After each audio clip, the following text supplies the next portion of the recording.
की महती कृपा से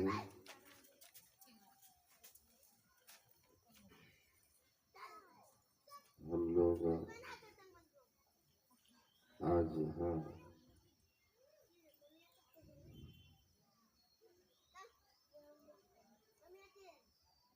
संतमत सत्संग में उपस्थित हुए।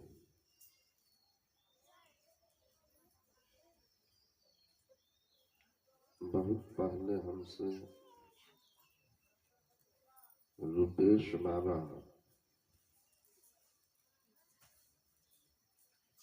श्रीमान रमेश जी के पुत्र कन्हैया लाल के नौकरी के उपलक्ष्य में इस सत्संग का आयोजन के लिए समय लिया था।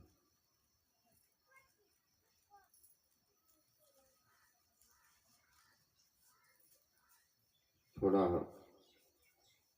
ठंडी बढ़ गई तो उसका हम पर थोड़ा असर हो गया। सर्दी, खांसी, जुकाम, बुखार, फिर भी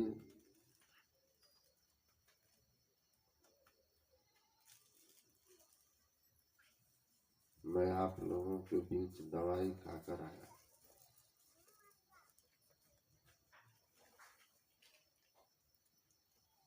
शरीर है, संसार है, ऐसे ही चलता है।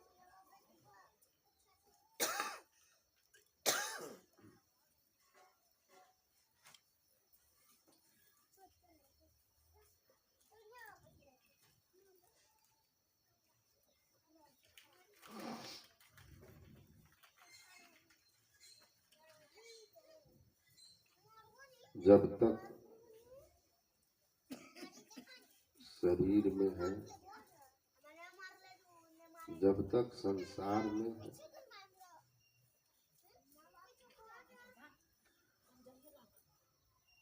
जब तक आप आवागमन में है,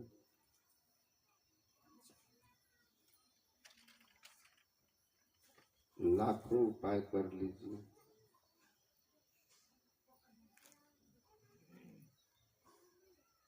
लाखों उपाय कर लीजिए, लेकिन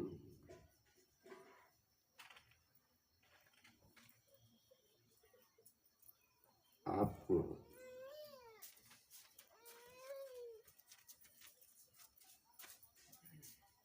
सुख दुख के चक्र से छुटकारा नहीं।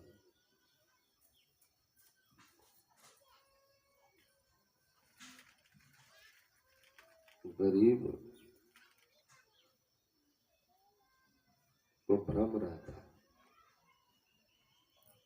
अमीर को सुख होता है, लेकिन गरीब जब अमीर बनता है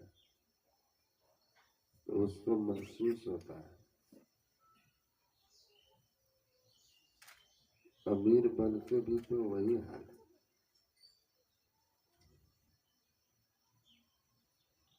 अमीर बन गए हैं पर हाल वही है।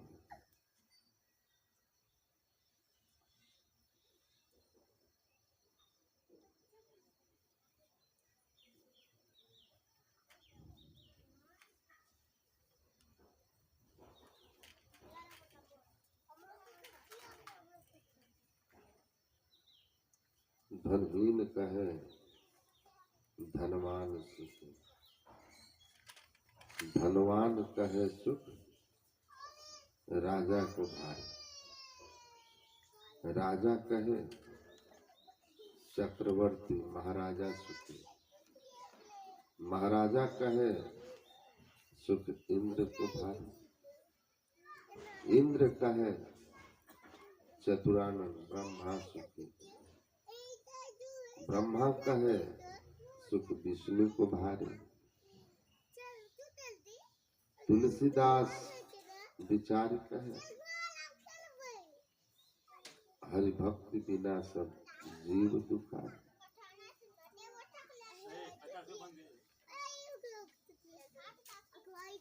सब जो है इसी चक्कर में है और इसी भ्रम में कि हम सुखी नहीं हैं, दूसरा को सुख है। थोड़ा साइलेंट कर देते हैं, तब कौन घंटी बजा दे कोई ठिकाना नहीं।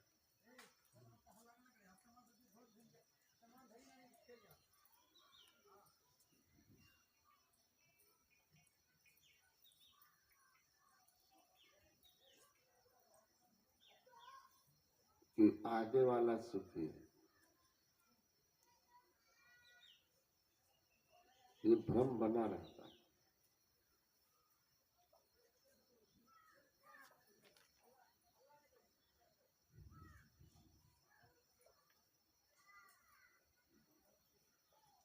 संत लोग समझा कर कहते हैं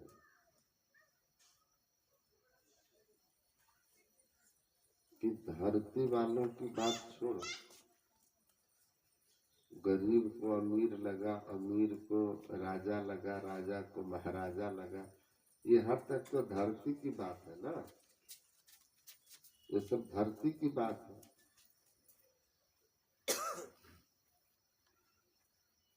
कहते हैं धरती से ऊपर अगर कहीं भ्रम पाले हो कि स्वर्ग चले जाएंगे तो सुख हो जाएगा,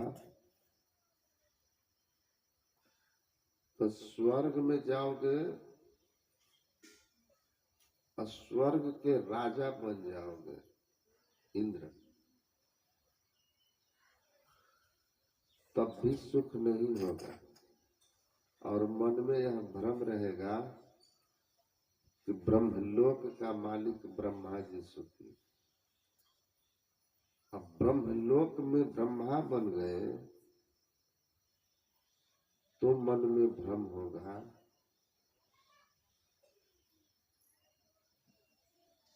भगवान विष्णु सुखी।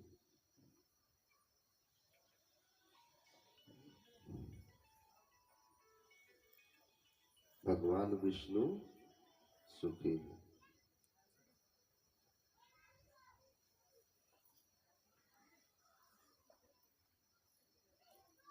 और भगवान विष्णु भी बन गए ना, तब भी मन में यह कशिश रह ही जाएगा कि सुखी नहीं है, दुखी है।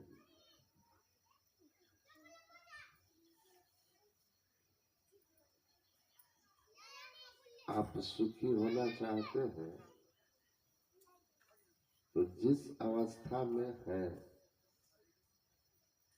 गरीब है, अमीर है, राजा है, महाराजा, मनुष्य देह में है, बस उसी स्थिति में आप सुखी हो जाइए। विप्र भंगी अपढ़ पढ़ुआ, ब्राह्मण हो, भंगी हो, पढ़े लिखे हो, अनपढ़ हो, अमीर गरीब, स्त्री पुरुष, कोई मतलब नहीं। जिस अवस्था में आप हैं आप वो भी सुखी हो जाइएगा, और नहीं तो कहीं सुखी नहीं होंगे। कैसे सुखी होंगे? तो कहा कि जे ही मार्ग श्रुति साध न खावे, ते ही मग चलत सबे सुख पावे। जो रास्ता संत महात्मा और वेद धर्म ग्रंथ बताते हैं, उस राह पर अगर आप चले तो आप जहां हैं वहीं सुखी हो जाइए। मूल बात है संत महात्माओं के ज्ञान को आत्मसात करना। गुरु महाराज ने कहा ना, बातें हैं अनमोल, मोल नहीं एक एक की। सत्संग में संतों का जो ज्ञान है अनमोल ज्ञान है। एक एक ज्ञान की कोई कीमत नहीं दे सकता। एक ज्ञान संत का ठीक से कोई पकड़ ले, वह आदमी अनमोल हो जाता है।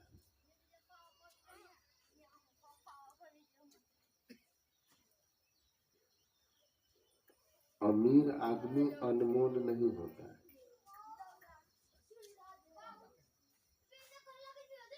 बहुत पढ़ा लिखा विद्वान आदमी अनमोल नहीं होता। सबका मोल है। बड़ा से बड़ा वैज्ञानिक का मोल है। देखते हैं अपने देश में जो बहुत ज्यादा बड़ा विद्वान होता है, जापान, अमेरिका, अधिक से अधिक वेतन दे करके उनको अपने देश में बुला लेता है वैज्ञानिक शोध के लिए। खूब विद्वान है, प्रोफेसर बन गए तो मोल हो गया ना आपका 1.5 लाख 2 लाख महीना। सबका मोल है।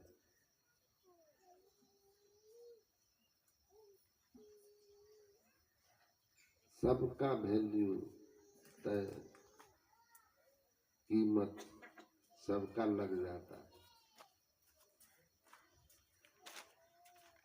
कोई बड़ा से बड़ा पद पर पहुंच गया, उसका भी कीमत तय हो जाता है कि नहीं। ये 2 करोड़ तिलक, दहेज कितना था, 1 करोड़, तय हो गया ना।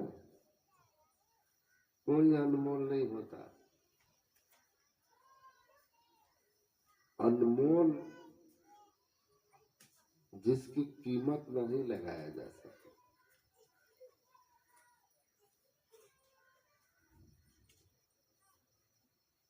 परमात्मा को खरीद लीजिएगा, परमात्मा खरीदने में आएंगे, कोई कीमत उनकी लगा सकते हैं।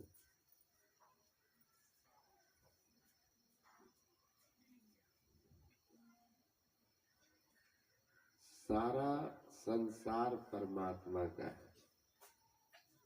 संपूर्ण संपत्ति के मालिक परमात्मा है। परमात्मा को हम कुछ अर्पित करते हैं तो वो भी परमात्मा का है।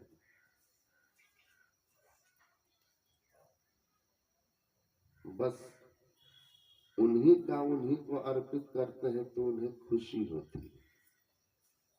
मान लो किसी कोई पिताजी है, उनका कोई पुत्र है 20 वर्ष का, 15 वर्ष का, अपने पिता से कहता है कि पिताजी हमको 50 रुपया दीजिए। पिताजी उसको 50 रुपया देते हैं। फिर वो लड़का दूसरे दिन 50 रुपये का एक चॉकलेट खरीदता है बड़ा सा, उसको अच्छी तरह लिफाफा में रैप करता है और अगले दिन अपने पिता के जन्मदिन पर कहता है पापा मेरे तरफ से आपका हैप्पी बर्थडे। पिता को खुशी होगी कि नहीं, सही बोलिए। होगा ना कि भाई बेटा हमारा 12-15 साल का हमारा जन्मदिन याद रखा है, हमको प्यार से चॉकलेट दे रहा है। चॉकलेट किसके पैसे का है, किसके पैसे का? पिताजी। लेकिन खुशी किसको हो रही है? पिताजी को। क्यों हो रही है? पिता का ही पिता को पुत्र लौटा रहा है, जिसमें पिता को चॉकलेट की कीमत 50 रुपया, लेकिन बेटे का प्रेम उसमें है। पिता को अपने पुत्र का प्रेम दिखाई दे रहा है ना? प्रेम है ना उसमें।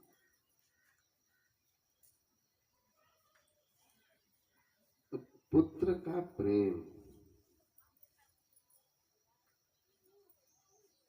पिता को मिला, पैसा पिता का। इसीलिए गुरु महाराज क्या कहते हैं कि भगवान को भगवान की चीज चढ़ाते हो, सब तो भगवान का, भगवान भाव ग्रहण कर लेते हैं। चॉकलेट पिता के लिए कोई महत्व नहीं रखता है, कमा रहा है, 50 रुपए की चॉकलेट क्या हैसियत है करोड़पति पिता की। लेकिन पुत्र का प्रेम से दिया हुआ जो भाव है, पुत्र का प्रेम भाव, पिता उस चॉकलेट को जरूर कुछ न कुछ खाएगा। तो प्यार से बेटा दिया। हम लोग किसकी संतान है? परमात्मा।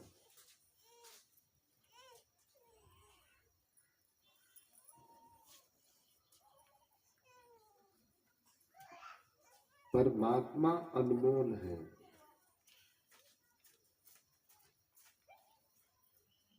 और जो परमात्मा को प्राप्त कर ले वह भी अनमोल हो जाए।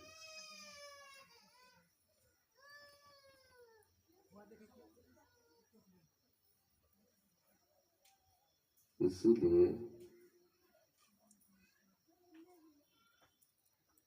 संत लोग कहते हैं कि तुम जीवन में कल्याण चाहते हो, सुख चाहते हो, लेकिन भ्रम पालते हो कि धनवान जो है सुखी है, राजा सुखी है, महाराजा सुखी है, स्वर्ग वाला सुखी है। भ्रम में मत रहो। सुखी कौन है? जो मुद मंगल में संत समाजो, जो जग जंगम तीरथ राजो। सुखी है जो साधु संग में है, मुद मंगलमय। आनंद और कल्याण में कौन है? जो आनंद और कल्याण की जड़ साधु समाज है, उसके संग में। कबीर साहब ऐसे नहीं बोलते। राम बुलावा भेजिया, हटा लीजिए। राम बुलावा भेजिया, दिया कबीरा रोय। जो सुख साधु संग में, सो वैकुंठ न हो। जो सुख साधु संग में है वो वैकुंठ में भी नहीं है।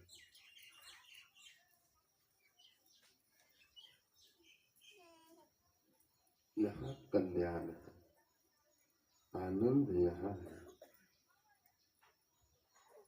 पूरब पुण्य प्रकट भये, सत्संग के बीच में आए पड़ी।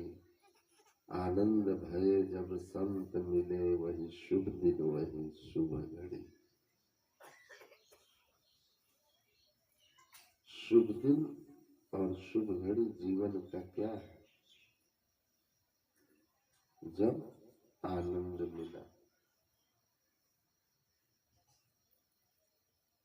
संत मिले, सत्संग मिला, यही शुभ दिन शुभ घड़ी है।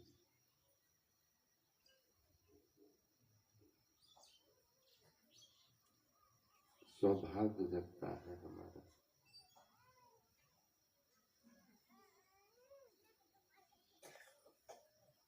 जन्मों के पाप करते हैं।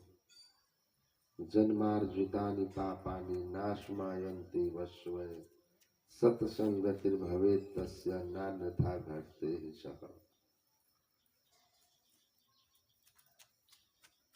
अन्य उपाय से नहीं, सत्संग से अंतर बाहर द्वय विधि है। धर्म कथा बाहर सत्संगा, अंतर सत्संग ध्यान।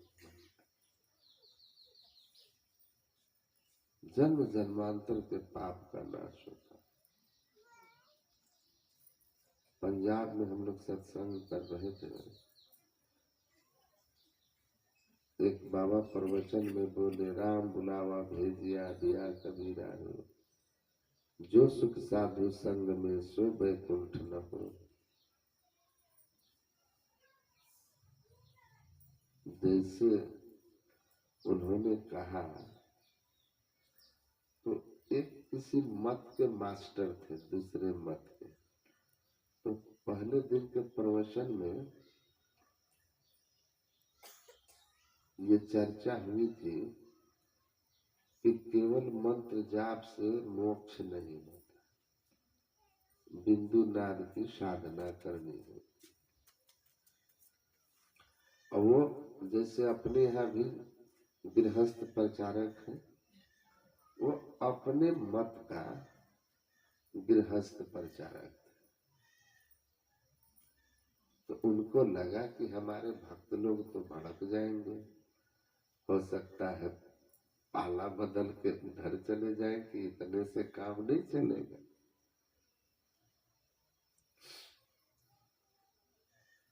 और संजोग हुआ कि सुबह उनके एक अनुयायी का लड़का इधर दीक्षित हो गया, संत मत, जिसको वो बहुत दिन से मना रहे थे दीक्षा ले लो, और इधर दीक्षित हो गया, थोड़ा और चिढ़ गए थे। आप लोग जितने बैठे हैं इससे थोड़ा ज्यादा लोग होंगे, 20-25 ज्यादा, उधर कम ही भीड़ थी। लेकिन हाँ, बिहारी लोग वहां नहीं है जहाँ प्रोग्राम हो रहा था, सरदार भगत सिंह जी।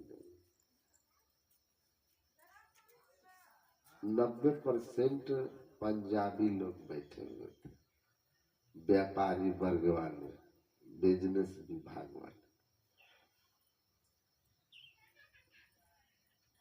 वो जो टीचर थे वो पंजाबी ही थे।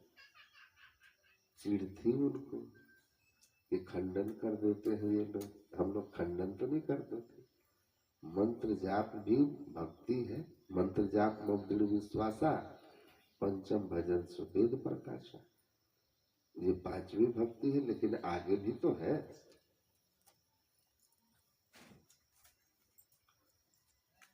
प्राइमरी स्कूल है तो आगे भी है ना क्लास। अगर कोई मैट्रिक इंटर बीए की बात करता है, प्राइमरी का खंडन थोड़ी कर रहा है, वो तो इतना ही कह रहा है कि प्राइमरी में भी पढ़ाई जरूरी है, लेकिन इसके आगे भी क्लास है भाई, इसी को अंत मत समझे। खंडन तो तब माना जाता है जब हम ये कह दें कि प्राइमरी की पढ़ाई का कोई मोल नहीं है। तो प्राइमरी में जो पढ़ाई नहीं तो हाई स्कूल में जाएगा कैसे, कॉलेज में जाएगा कैसे। लेकिन उनको चिढ़ थी कि यही अंतिम ज्ञान है। होता है, आदमी को थोड़े में भ्रम हो जाता है, बस कलयुग केवल नाम आधारा। पूरे भड़के हुए थे हम लोगों को। अब वो महात्मा जैसे बोले ना, राम बुलावा भेजिया दिया कबीरा रोज, जो सुख साधु संग में सो बैकुंठ न हो। कबीर साहब ने कहा है कि बैकुंठ के लिए हमको बुलावा आया भगवान का, तो हम रो पड़े, भक्त रो पड़ा, भक्त रो पड़ा। क्यों रोया? कहा कि सत्संग में जो सुख है वो बैकुंठ में नहीं है, इसलिए हम सत्संग में रहेंगे, वैकुंठ नहीं जाएंगे। इतना बोलना था कि वो खड़े होकर कहते हैं, तब तो हम ये समझे ना कि आप लोग में कोई साधु नहीं है। पब्लिकली बोला। क्यों साधु नहीं हम लोग? कहा इसलिए कि वैकुंठ में जैसा सुख मिलता है उसके तुलना में आप लोगों के साथ तो हमको बिल्कुल ही सुख नहीं मिल रहा। हमको कोई सुख नहीं मिल रहा आप लोगों के साथ। तो इसका मतलब यही हुआ कि आप लोग साधु नहीं है, नहीं तो हमको भी वैकुंठ से ज्यादा सुख मिलता। अब भरी सभा में कोई बोले तो सन्नाटा होगा, हो नहीं जाएगा। सब लोग सहज हो गए, एकदम शांत हो गए। हम भी अवाक रह गए कि क्या बोल दिया, क्या जवाब दिया जाए इसको, क्योंकि तो कह रहा है कि हमको वैकुंठ में सुख से कम में जो सुख मिलता है उसके आगे कुछ नहीं आप लोगों के साथ है। गुरु महाराज की कृपा तत्क्षण मेरे अंदर स्फुरना हुई। हम बम्बई जो बाबा प्रवचन कर रहे थे उनके बगल में ही बैठा था, तो उनके आगे से मैंने माइक उठाया और कहा कि आप सही कह रहे हैं, आप सही कह रहे हैं कि आपको हम लोगों के साथ वैकुंठ का सुख अनुभव नहीं हो रहा है, तो हम लोग साधु नहीं है, केवल साधु का भेष बनाए। हाँ, यह भी सही हो सकता है कि हम साधु के भेष बनाए हो, साधु न। लेकिन एक और संभावना है। वो संभावना क्या है पता आपको? तो बोला नहीं। बोले कबीर साहब की सभी वाणियां संबोधित की हुई होती है, और अपने संबोधन के अंत में कबीर हर पद में क्या बोलते हैं? कहे कबीर सुनो भाई साधु। कबीर साहब अपने पद के अंत में संबोधित करके कहते हैं कि सुनो भाई साधु। यहाँ भी कबीर का मतलब भक्त है, भक्त रोया। कहे कबीर सुनो भाई साधु। कबीर जो भी कहते हैं वो साधु के लिए कहते हैं। मतलब जो सज्जन होगा, सात्विक गुण वाला होगा, अच्छे संस्कार वाला होगा, उसको जब सत्संग मिलेगा, उस सत्संग में उसको जो आनंद मिलेगा तो वह वैकुंठ से विशेष होगा। तो ये भी हो सकता है कि हम सब लोग साधु हों और आप सज्जन ना हो, आप सात्विक हृदय के ना हो, आप तामसी राजसी संस्कार वाला हो, और इसलिए आपको आनंद नहीं है। पारस लोहा को सोना बनाता है, तो लोहा तो आपको बनना होगा ना पारस के स्पर्श से बदलने के लिए।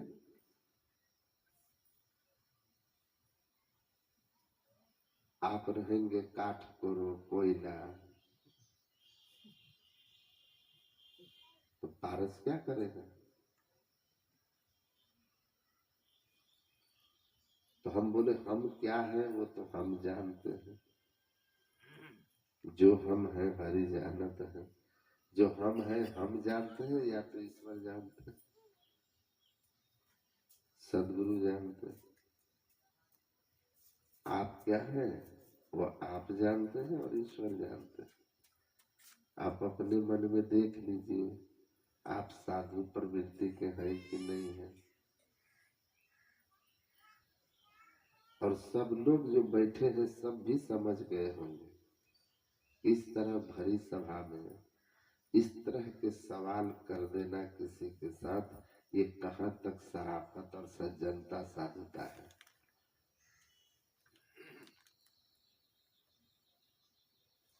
बेचारा एकदम सर झुका के बैठ गया। बाद में बोला हमसे गलती हो गई, महसूस किया। हम बोले अब आप साधु बन। श्री सद्गुरु महाराज की जय। मनुष्य जब अपनी गलतियों को अनुभव करके सिर झुका लेता है ना, अनुभव हो जाता है कि हमसे भूल हो गई, और उस भूल के लिए आपसे अगर क्षमा मांग लेना तो जान लीजिए कि वो आदमी में सज्जनता आ गई, शराफत है, इंसानियत है उसके अंदर। नहीं तो लोग गलती भी करते हैं और फिर भी छाती चढ़ा करके रहते हैं।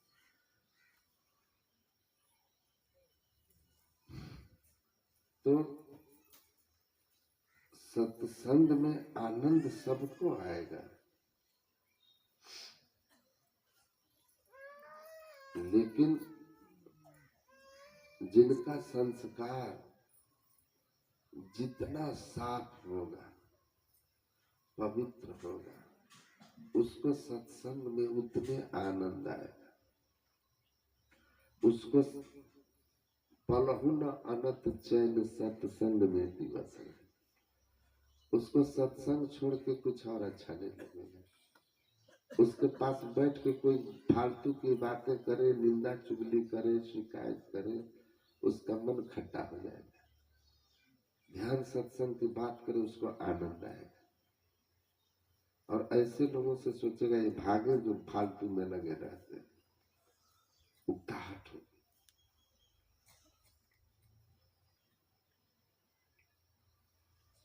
तो संत जो होते हैं ना, अपना कल्याण बना लेते हैं।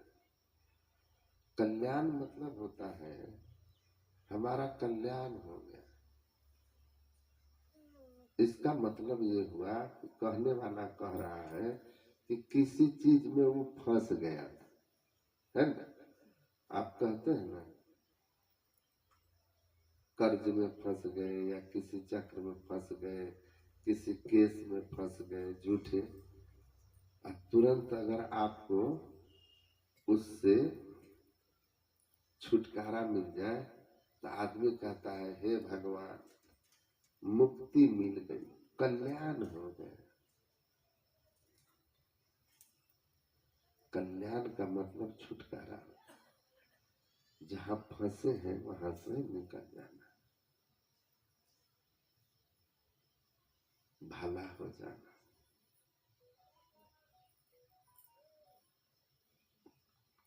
संसार में जब तक रहिएगा एक चीज से कल्याण होगा, छुटकारा होगा, दूसरा में उलझ जाइएगा। सच्चा कल्याण, सच्चा छुटकारा कब है? जब फिर हम फंसे ही ना, फिर हमारे फंसने की संभावना ही खत्म हो जाए। आनंद जो शब्द है ना, यह कोई सापेक्ष नहीं है। आनंद का उल्टा कुछ नहीं होता है। दिन का विपरीत रात, और सुख का दुख, स्त्री पुरुष, है ना, राजा रानी। लेकिन आनंद का उल्टा किसी ग्रंथ में आपको नहीं मिलेगा। आनंद का विपरीत क्या बोलेंगे आप? पढ़े हैं कहीं आनंद का उल्टा? आनंद का कोई विपरीत शब्द नहीं है।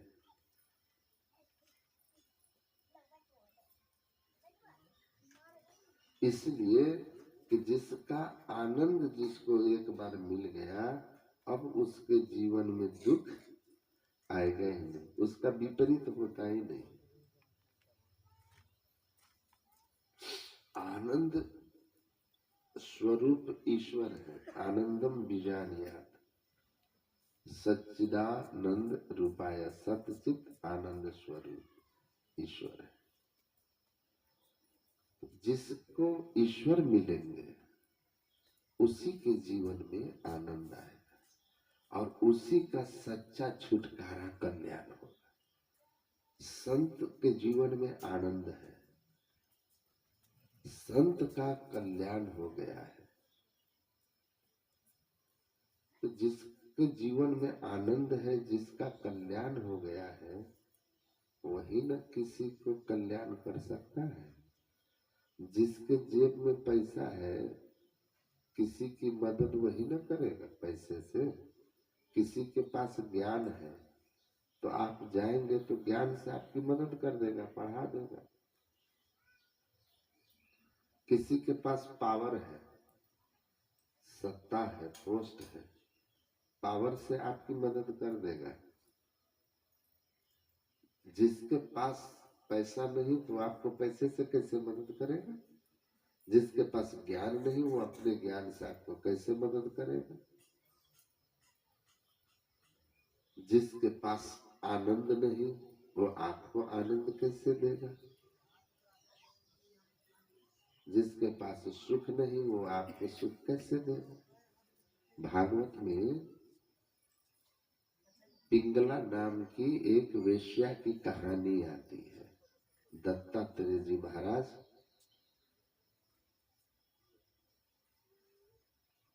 एकदम अवधूत नंग धड़ंग केवल एक वलकल पहनते थे लज्जा निवारण के लिए।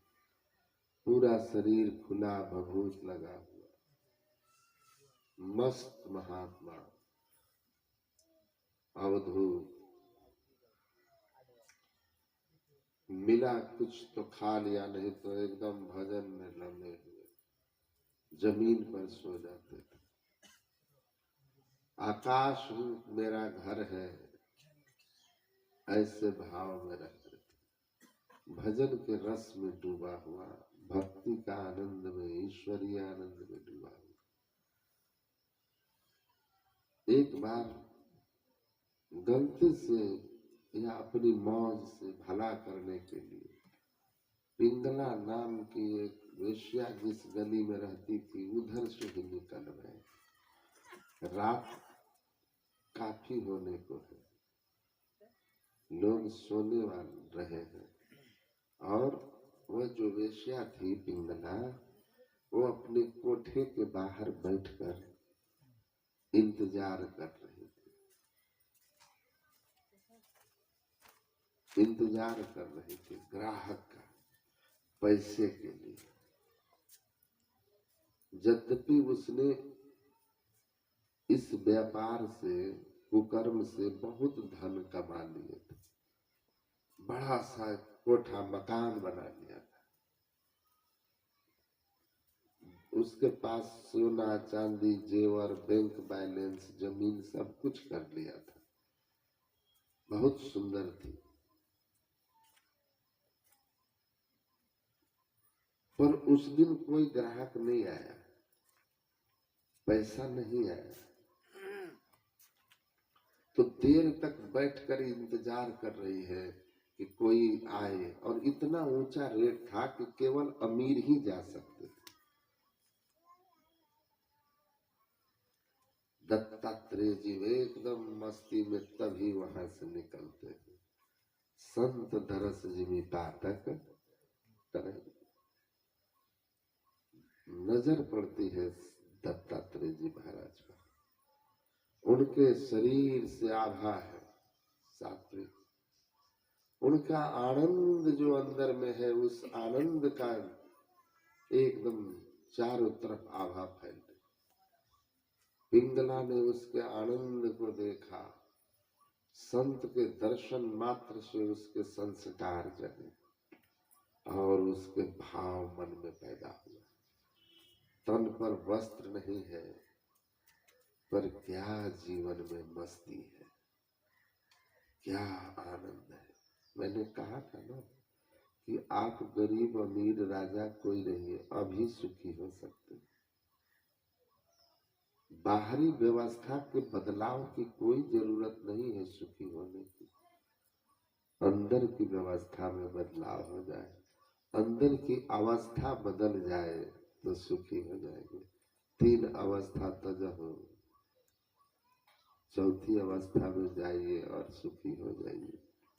त्यागी चढ़ 10म द्वारे सुख पाओ रे भाई। गुरु महाराज क्या कहते हैं, राजा होके पाओगे,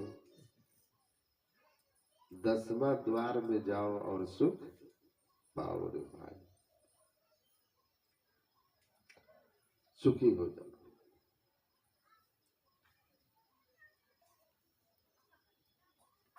देखती है कि नंग धड़ंग क्या कमाल,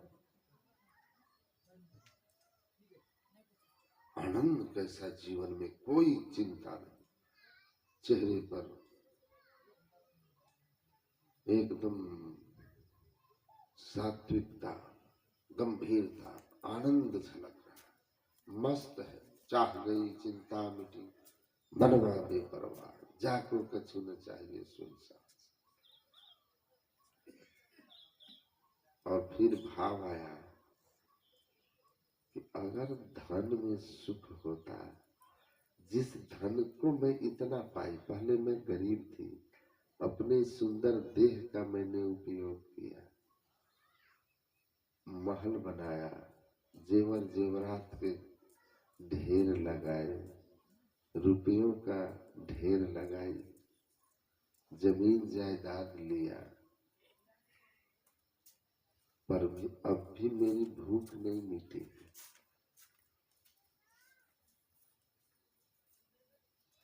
और अगर धन से भूख मिट जाती, धन से सुख संतोष आ जाता, धन से जीवन में शांति और आनंद आ जाता, तो जो लोग मुझसे हजारों गुना अमीर, यहाँ के राजा की तरह बड़े बड़े व्यापारी हैं, उद्योगपति हैं, धनपति हैं, धन्ना सेठ कुबेर जैसे हैं, वे सारे बड़े बड़े अमीर, जिनके सामने मेरी संपत्ति धूल कण के समान है, पहाड़ और धूल, वे लोग तो मेरे पास आते हैं सुख खोजने। वे ही ना मेरे पास आते हैं जो मुझे धन देते हैं। अगर धन से सुख होता, धन से आनंद मिलता, तो वे मेरे पास क्यों आते? देखिए, ये है विवेक। पहले उसको यह विवेक नहीं है। संत का दर्शन हुआ, तुलसी कौनी योग ते सत्संगति जब होए, राम मिलन संशय नहीं, कहीं सुमत सब को। किसी तरह संत का दर्शन हो गया है, संस्कार जगता है, संस्कार जग गया। पहले भी उसकी यह स्थिति बनी रहती है, लेकिन तब उसके मन में यह ख्याल नहीं आता है। संत दर्शन पाप टालता है, संस्कार जगाता है, और भाव होता है, भाई क्यों, इनके पास होता तो मेरे पास सुख होता तो क्यों आते हैं?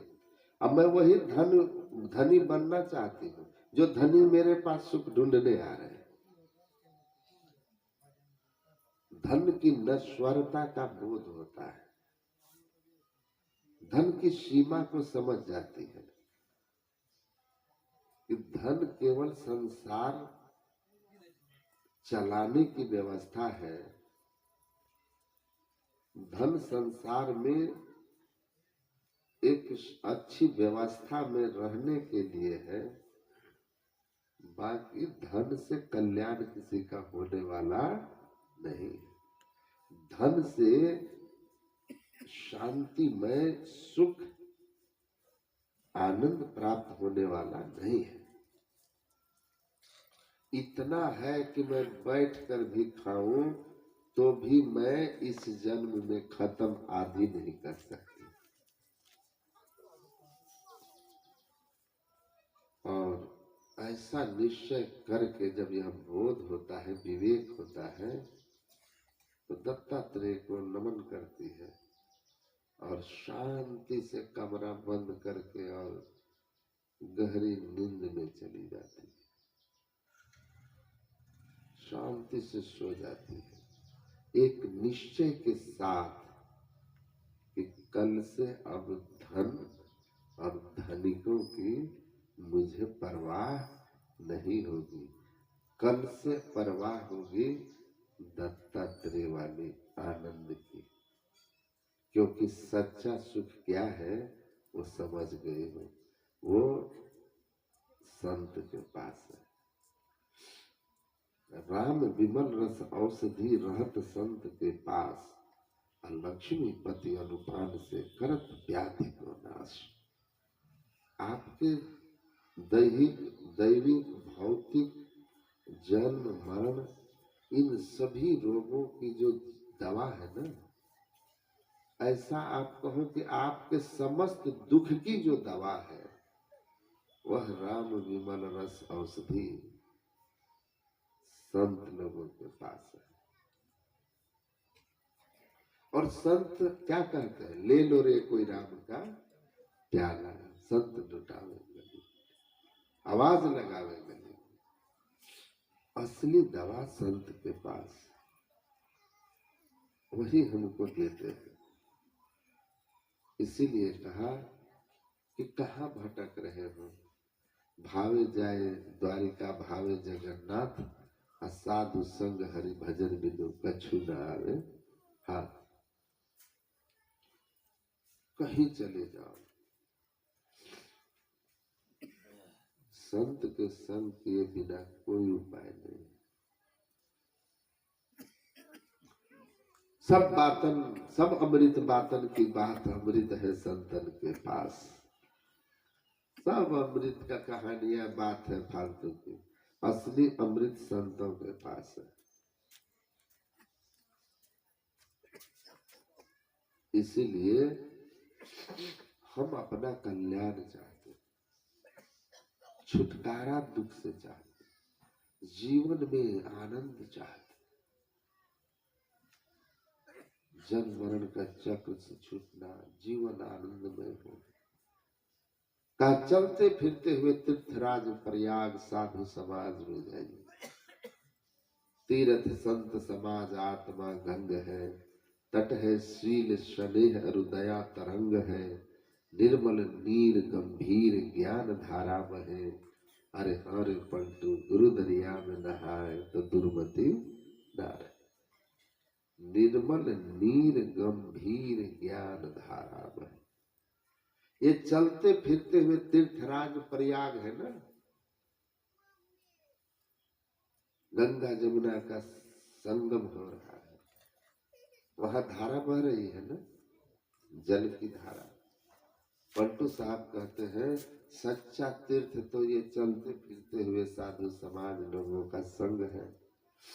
इनके संग में जाओगे, इनके सानिध्य में जाओगे तो हाँ भी धारा बहती है, पवित्र जल की धारा बहती है। पर वह कैसा पवित्र जल, निर्मल नीर गंभीर ज्ञान धारा, एकदम पवित्र और गंभीर गहरा,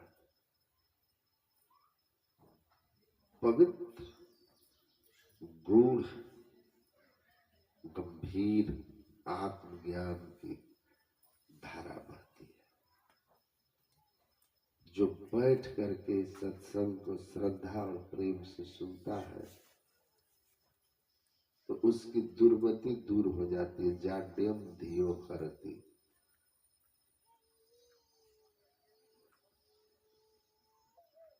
भर्तृहरि हरि कहते हैं सत्संग मनुष्य की बुद्धि की जड़ता को हर लेता है,